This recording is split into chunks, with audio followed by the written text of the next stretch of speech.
Good morning. Today we are going to start with chapter 17, which deals with offense against property, and the sections are section 303 to section 334. Okay, we are going to start with section 303, which defines theft.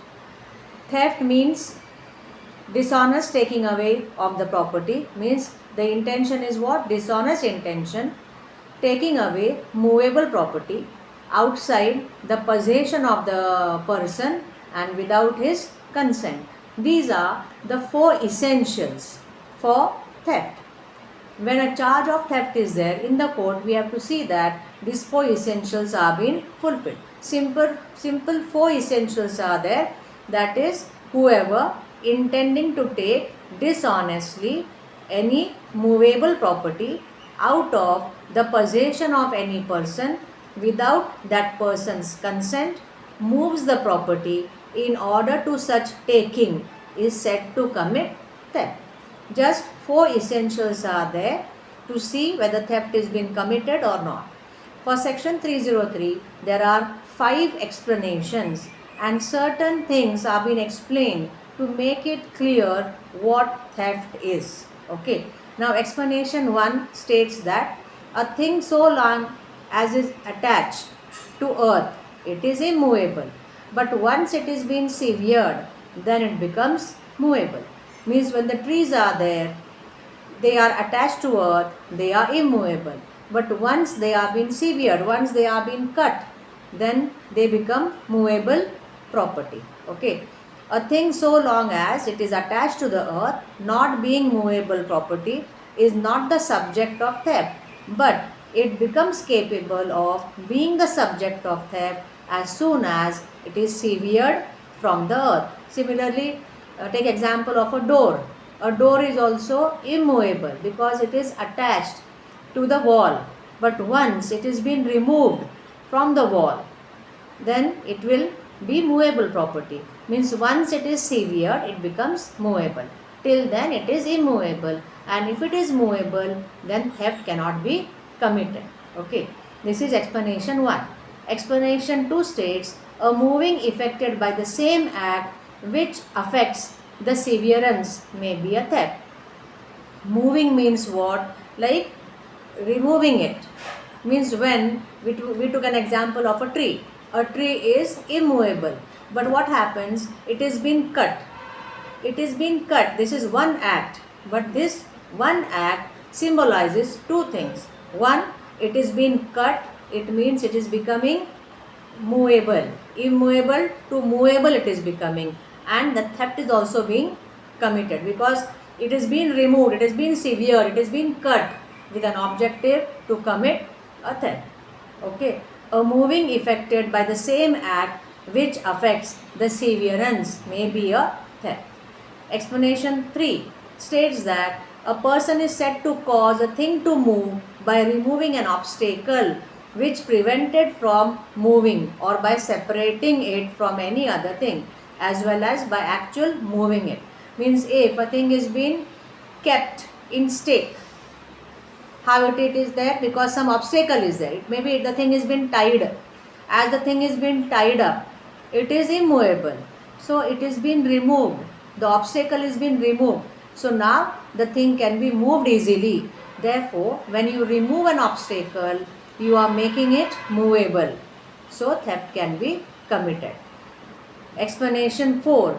A person who by means causes an animal to move is said to move that animal, and to move everything which is in the consequences of the motion so caused is moved by that animal.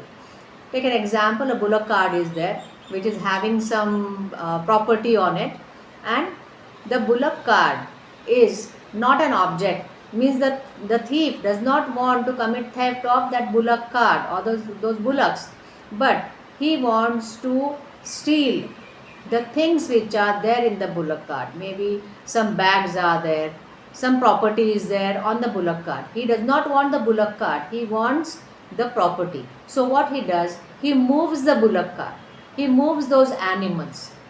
Once the animals are moved, the things also move.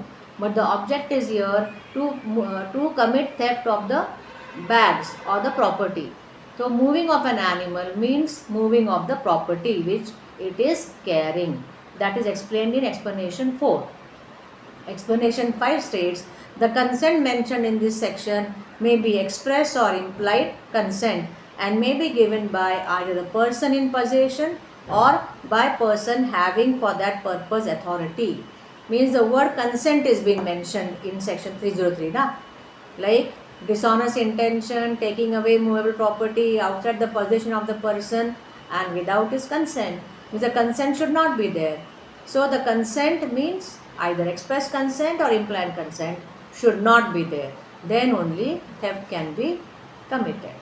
These are the essentials of theft which are mentioned in section 303.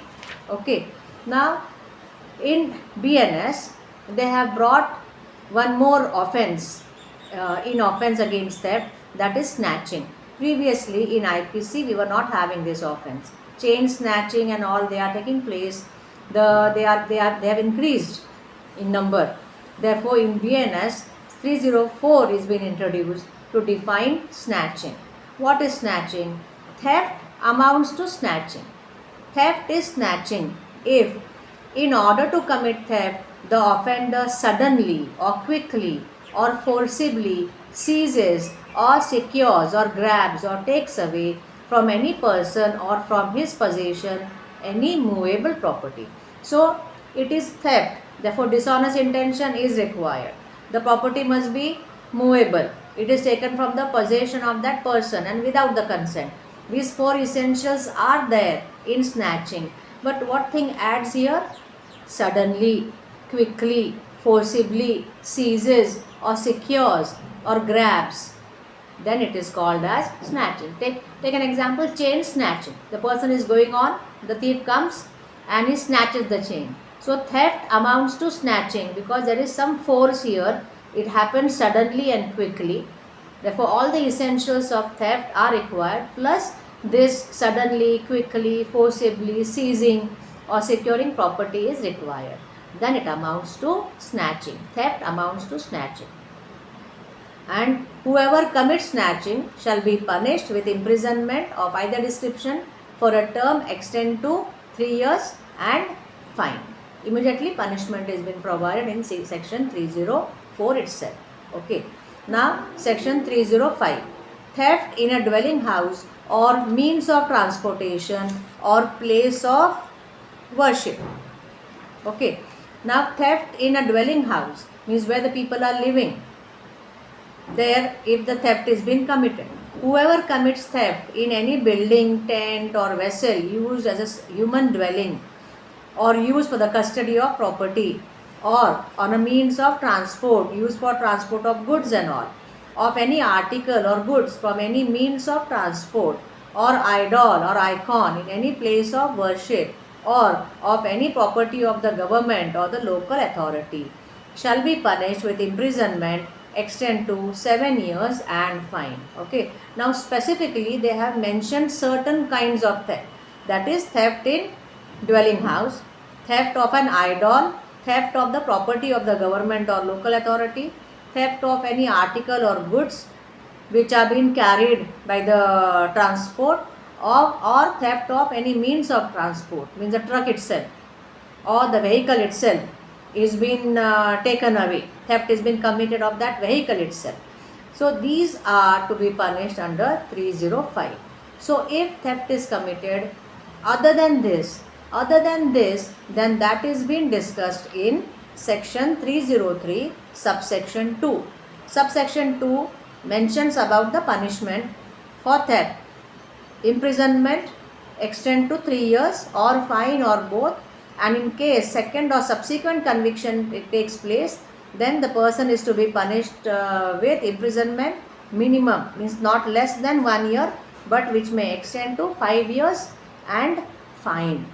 Provided that in cases of theft where the value of the stolen property is less than 5,000 rupees and a person is convicted for the first time, he shall be, upon return of the value of property or restoration of the stolen property, shall be punished with community service. We have seen community service means if a person commits theft of a property which is value is less than 5,000 rupees and he restores the property, or he gives the money, he reimburses, he gives the money, and this offense is being committed by him for the first time, then he will be punished by what? Community service. Otherwise, he will be punished for the first time for 3 years, and second and subsequent conviction he will be punished by minimum 1 year and maximum 5 years.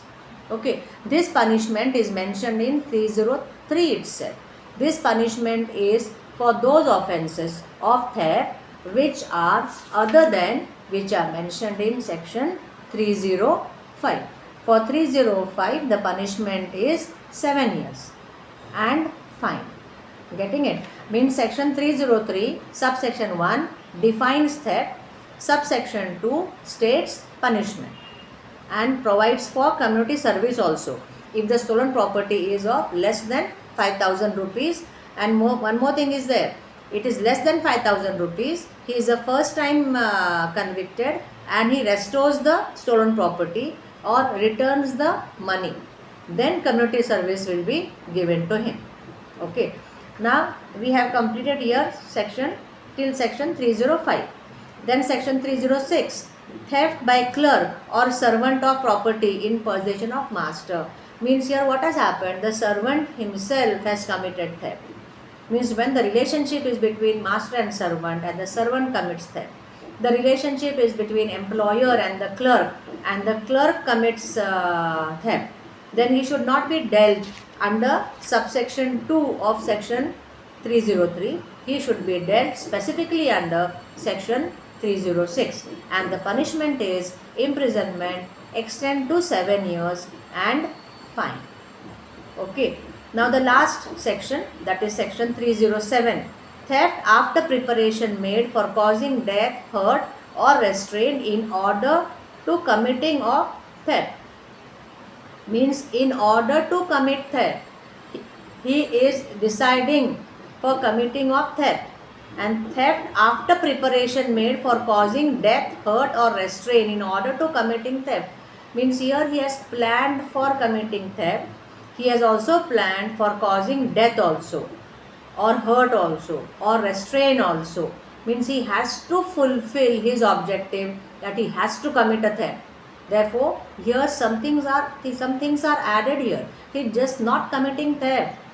In order to commit theft, he prepares himself, equips himself for causing death, hurt or restraint. Okay. Whoever commits theft, means the theft has been committed. Whoever commits theft having made preparation for causing death or hurt or restraint. Here death is not caused, here hurt is not caused, but he was prepared to do that. So theft plus these things are being added. This shows his deliberate intention of committing theft. Means he wants to commit theft, and if anything happens, he is going to cause death also.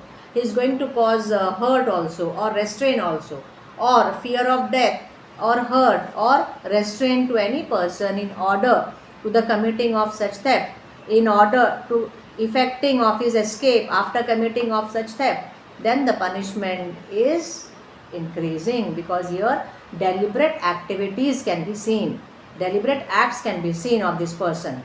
The punishment is rigorous imprisonment for a term which may extend to 10 years and fine. Okay, means from section 303 to section 307 we are having the provisions of theft and snatching.